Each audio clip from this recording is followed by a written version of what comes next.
Friends, जैसा कि आपको पता है कि हमारे बोर्ड के एग्ज़ाम आने वाले हैं, 10th के और 12th के स्टार्ट होने वाले हैं। तो हमें कुछ बातों का ध्यान रखना है और हमें सबसे पहले जैसे जो इस बार पहली बार 10th के एग्ज़ाम दे रहे हैं तो उनको बोर्ड के एग्ज़ाम में कैसे कॉपी भरनी है उन सब के बारे में हम बताएंगे वन बाय वन। तो चलिए आके हम देखते हैं। देखो तो ये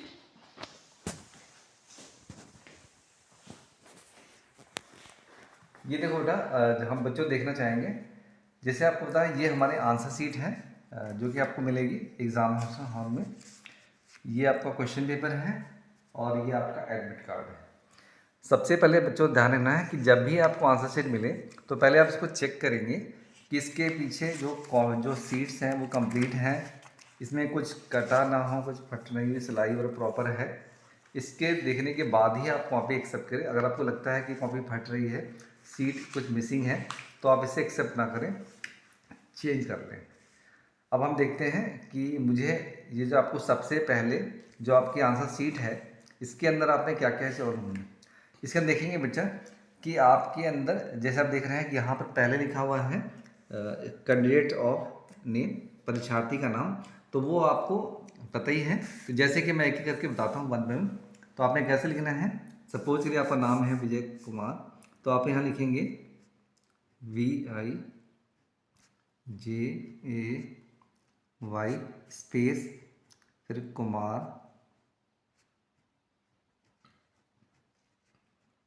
साफ साफ लिखना है, कैप्स में लिखना है आपको। इसके बाद इसकी जो रिस्पेक्टिव है कॉलम, जैसे बी है, तो आपने पहले क्या करना है, यहाँ पर बी वाले को सर्कल करके अच्छे रंग से इसको ब्लू पेन से करना है आपने। वी हो दिया है, फिर आपने आई है तो आई वाला भरेंगे।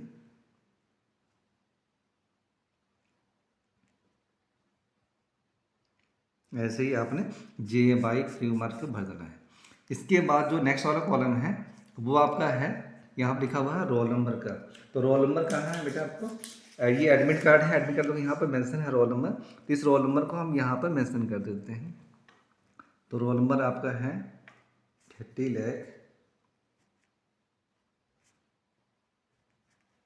आपने ये नंबर भर दिया। इसके इसमें सेम आपको इसमें कॉलम भरने हैं। जैसे आप लिखा हुआ है 3 है तो आपने 3 सर्कल करेंगे, फिर 0 है तो आपने 0 करना है। इस तरह से आपको ये पूरे कॉलम को फिल करना है। इसके बाद देखो बेटा यहाँ पर लिखा हुआ है आपका, लिखा हुआ है सब्जेक्ट कोड। तो सब्जेक्ट कोड कहाँ से मिलेगा आपको, सब्जेक्ट कोड देखिए ये आपका क्वेश्चन पेपर है, क्वेश्चन पेपर यहाँ लिख रहा है सब्जेक्ट कोड। तो आप ये लिखना है 5 6 है, तो आपने यहाँ पर ये नंबर डालना है। तो 5 6 है तो यहाँ पे स्टार्ट ऐसे करेंगे, पहले लिखेंगे 0 5 6, तो 0 वाला आ गया, यहाँ पर अपने 0 सेलेक्ट कर दिया, अच्छे तरह से करना है। फिर आपने करना है 5 और फिर बाद में 6। इसके बाद देखो बेटा आपका लिखा हुआ है सेंटर नंबर। तो सेंटर नंबर आपके एडमिट कार्ड पे मेंशन है, यहाँ पर ये नंबर है, तो आप ये नंबर यहाँ पर मेंशन कर देना है, जो नंबर यहाँ पर लिखा हुआ है 3101। इस तरह इसके भी जो कॉलम्स हैं वो कॉलम आप भर देंगे।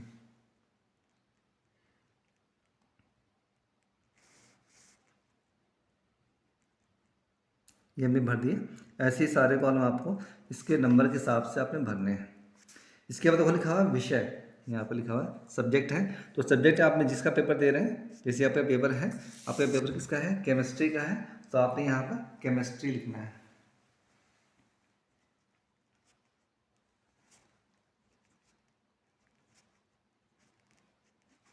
तो आपने केमिस्ट्री भर दिया। इसके बाद देखो यहाँ लिखा हुआ है स्कूल नंबर।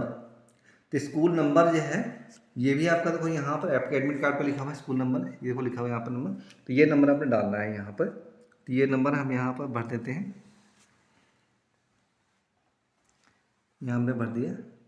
फिर बाद में आपको लिखा हुआ है अनुक्रमांक वर्ड्स में, तो आपका वर्ड्स क्या है 30 lakhs, तो यहाँ पर लिख देना आपने वर्ड्स में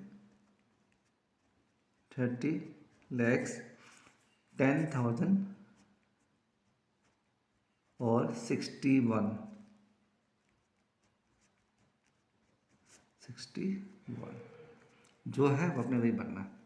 इसके बाद आपने लिखा हुआ नेम ऑफ पेरेंट्स, तो अपने पापा का नाम लिखना है। आपके पापा का नाम मान लीजिए संजय है, तो आपने संजय भर दीजिए।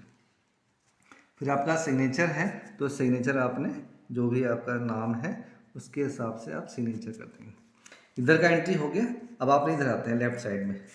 लेफ्ट में देखो लिखा है, पहले लिखा है विषय लिखा है, तो विषय आपका सब्जेक्ट क्या है, केमिस्ट्री है, तो हम केमिस्ट्री का पेपर दे रहे हैं तो केमिस्ट्री लिखेंगे। इसके बाद विषय कोड, तो विषय कोड देखिए सब्जेक्ट कोड यहाँ पर लिखा हुआ है, तो आपने कोड ये नंबर जो लिखा है ये नंबर आप डाल देंगे यहाँ पर 56B/S।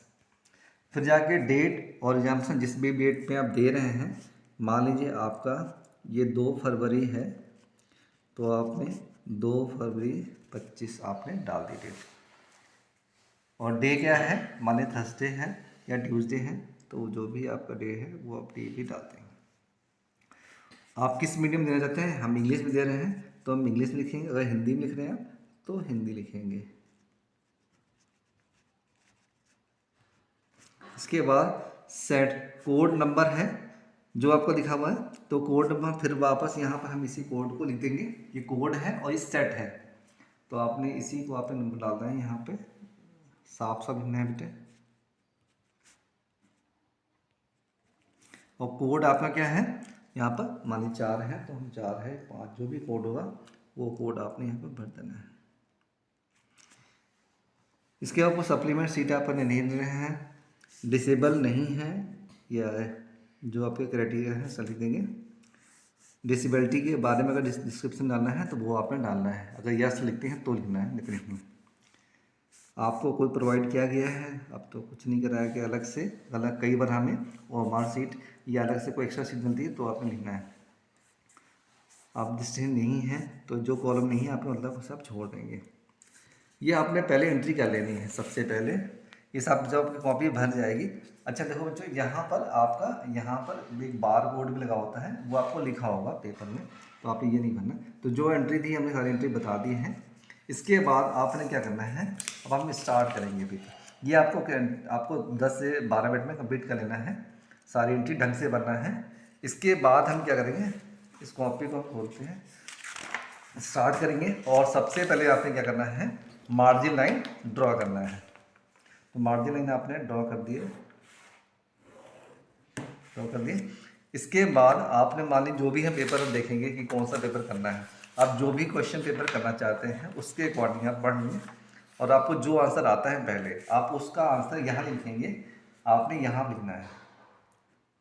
जैसे लिखना है आंसर नंबर आप देना चाहते हैं पहला का फर्स्ट ए, तो आप लिखेंगे आंसर फर्स्ट ए यहाँ पर करके, फिर जाके यहाँ से आप उसको लिखना शुरू कर देंगे। जैसे ही आपका आंसर फिनिश होता है, आपका मान लीजिए यहाँ पर फिनिश होता है, तो आप उसके बाद पेंसिल की हेल्प से यहाँ पर आप एक ड्रॉ करके फिनिशिंग लाइन बना दें, ताकि दिखे कि हाँ भाई पेपर ये क्वेश्चन हमारा ख़त्म हो रहा है। फिर बाद में आप कंटिन्यू करेंगे नेक्स्ट पे फर्दर, और ऐसे ही आपने यहाँ पर भी सेम ऐसे ही करना है आपने। और आपका मान लीजिए ये आपका नेक्स्ट आपका मान लीजिए आंसर आप बनाते हैं, अगर उसका 2 पार्ट है तो दोनों पार्ट आपने साथ साथ ही करने हैं, अलग नहीं करने। आपने इस बात में रहना है कि जो भी क्वेश्चन है, क्वेश्चन में अगर मान लीजिए A part B part C part है तो सारे पार्ट साथ के साथ करने और ऐसे लिखते जाना है। जो भी आप क्वेश्चन कराते हैं वो करती है आपकी मर्जी है, लेकिन आपने उसके सारे पार्ट एक साथ करने हैं। उसके बाद सबसे इंपॉर्टेंट बात, जैसे आप मान लीजिए कि आप कोई क्वेश्चन सॉल्व कर रहे हैं और सॉल्व करते समय मान लीजिए कोई फॉर्मूला आता है, मान लीजिए हम एक फॉर्मूला लिखते हैं v = u + at, आप लिख रहे हैं तो आप इसको हाईलाइट करें और इसके साथ इसके अंदर जो एवरेशन है, जो भी इसके अंदर यूज टर्म्स हो रहे हैं आप उनको ज़रूर दिखाएं, उनके बारे में लिखें साफ साफ यहीं पर।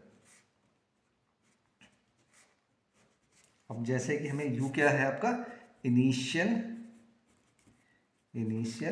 वेलोसिटी, V क्या है फाइनल वेलोसिटी, A क्या है एक्सेलरेशन, T क्या है टाइम।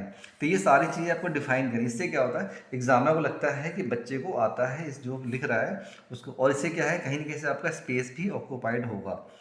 और आपने हर क्वेश्चन को बहुत ही प्रॉपर से कोशिश करें कि ब्लॉक डायग्राम्स है, जो भी इक्वेशंस हैं आप जरूर बनाएं। जो भी आप जितने बना सकते हैं आप ब्लॉक डायग्राम बनाते हैं, डायग्राम बनाते हैं, उसकी लेबलिंग करना जरूर ना भूलें, क्योंकि इससे लेबलिंग करने से आपके नंबर का वेटेज बढ़ेगा।